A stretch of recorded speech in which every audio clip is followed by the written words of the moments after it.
সম্মানিত শহীদ নবী করিম সাল্লাল্লাহু আলাইহি ওয়াসাল্লাম জিহাদের ময়দানে যতগুলি জিহাদ করেছেন সাহাবায়ে কেরাম তত শহীদ হয়েছে। সাহাবায়ে কেরামের শহীদের পরে নবী চলে যাওয়ার পরে সর্বশ্রেষ্ঠ শহীদ দুনিয়ার বুকে ইমাম হুসাইন বলেন সুবহানাল্লাহ এবং আহলে বাইত বলেন সুবহানাল্লাহ। ইমাম হুসাইন 10 মুহররম জিহাদের ময়দানে রওনা করে যুদ্ধ শুরু হয়ে গেছে। 40 জন সকালবেলা যুদ্ধ জোহরের আগে 40 জন শেষ। বাকি আছে শুধু কি হযরত ইমাম হুসাইন। সময় কম শেষ করে দিচ্ছি। হযরত ইমাম হুসাইন রক্তাক্ত অবস্থায় তাঁবুর ভিতরে ঢুকলেন। গিয়ে বলেন আমার চির বিদায় দাও, আমি আমার সাথে আর দেখা হবে না, তোমরা ভালো থাকবে, তোমরা মক্কা মদিনায় ফিরে যেও। একথা বলার পরে ইমাম হুসাইন রাদিয়াল্লাহু তাআলা আনহু তার স্ত্রী ডেকে বলেন আপনার সাথে একটা কথা আছে। বলে কি?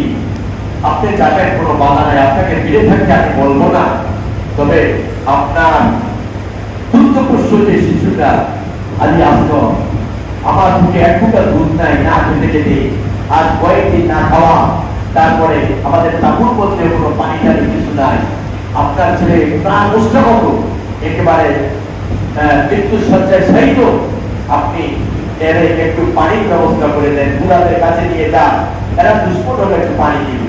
ইমাম হুসাইন রাদিয়াল্লাহু তাআলা আলী আকবর দুগ্ধপুষ্য শিশুটাকে এইভাবে করে ইয়াজিদের সৈন্যবাহিনী যারা আছে উবাইদুল ইবনে জিয়াদ সহ সৈন্যবাহিনীর সামনে গিয়া এভাবে হাত পেতে বলে ওই সৈন্যরা শোনো, আমার সাথে তোমাদের দুশমনি থাকতে পারে, আমার দুগ্ধপুষ্য শিশুর সাথে তোমাদের কোনো দুশমনি নাই, তোমাদের কাছে বুড়াদের মাছ তুলে দাও, আমি তারে একটু পানি পান করাই।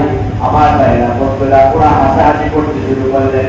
একটা বিষাক্ত তীর মেরে আমার ভাইরা বন্ধুরা আলী আকবরের অল্প কতটা বুকের প্রতিবিদ্ধ হয়ে এপার থেকে ওপার চলে গেছে। নাউজুবিল্লাহ।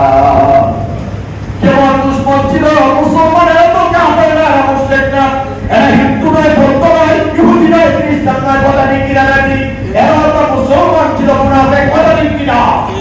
আজকে যারা ইয়াজিদের যারা নাকি কোনো কীর্তন করো, ষোড়শ করা ইয়াজিদের, তুমি কি করে ইয়াজিদের প্রশংসা করো? তুমি তো আরেক ইয়াজিদ কথা ঠিক কিনা নাকি? তুমি তো হুসাইনের তুমি বিপক্ষে তুমি চলে যাও যে আল্লাহর নবী হুসাইনের এমন কোন জায়গা নাই, আল্লাহর নবী ইমাম হুসাইনকে চুপ দেয় নাই। সুবহানাল্লাহ বলেন। ইমাম হুসাইনকে আপনি ভালোবাসবেন না, রাসূলের কলিজা। নবীজি বলেন যে হাসানকে ভালোবাসতো সেজন্য আমি রাসূলকে ভালোবাসতো, যে হুসাইনকে ভালোবাসতো সেজন্য আমি নবীকে ভালোবাসতো। নবীজি ইমাম হাসানের মাথায় এভাবে ঘাট নেয়, ইমাম হুসাইনের মাথার থেকে এইভাবে ঘাট নেয়। সাহাবায়ে কেরাম জিজ্ঞেস করেন ইয়া রাসূলুল্লাহ এদের মাথার মধ্যে কি? আল্লাহ নবী বলেন এদের মাথার মধ্যে জান্নাতের খুশবু আমি পাই। সুবহানাল্লাহ সুবহানাল্লাহ। সময় শেষ, আলোচনা শেষ। ইমাম হুসাইন এবার এই বাচ্চাটা নিয়ে স্ত্রীর কাছে বলে তোমার ছেলে পান করে ঠান্ডা হয়েছে, এমন যখন হয়েছে কি রক্ত দিয়া ইমাম হুসাইন রক্ত শরীরের মধ্যে বেশি ছাড় করেছে। আমার কলিজার টুকরা আলী আসগর, তোমার এই রক্ত হযরত সালেহ আলাইহিস সালাতু ওয়াস সালামের উম্মতির চেয়ে শ্রেষ্ঠ রক্ত।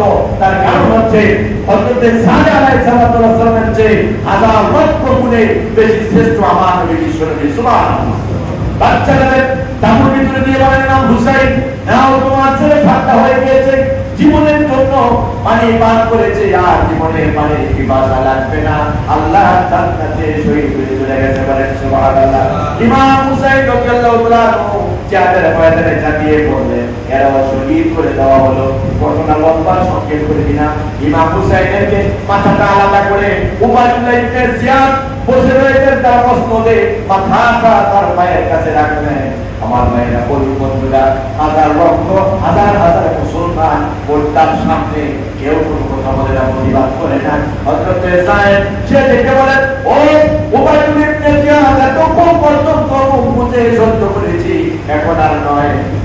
উবাইদুল্লাহ ইবনে জিয়াদ লাঠি দিয়া হুসাইনের ঠোঁটের মধ্যে আঘাত করতেছে, নাকের মধ্যে আঘাত করতেছে, আর সাহেব দেখে বলে এই ঠোঁটের মধ্যে নবীজি হাজার হাজার বার চুমু খেয়েছে। বলেন সুবহানাল্লাহ।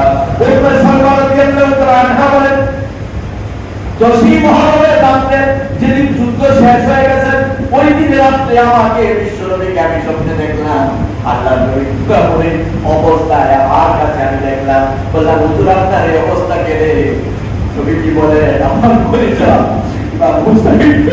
চুরি করে তার কোরআন করতে পেটে তার অপদস্থ করা হয়েছে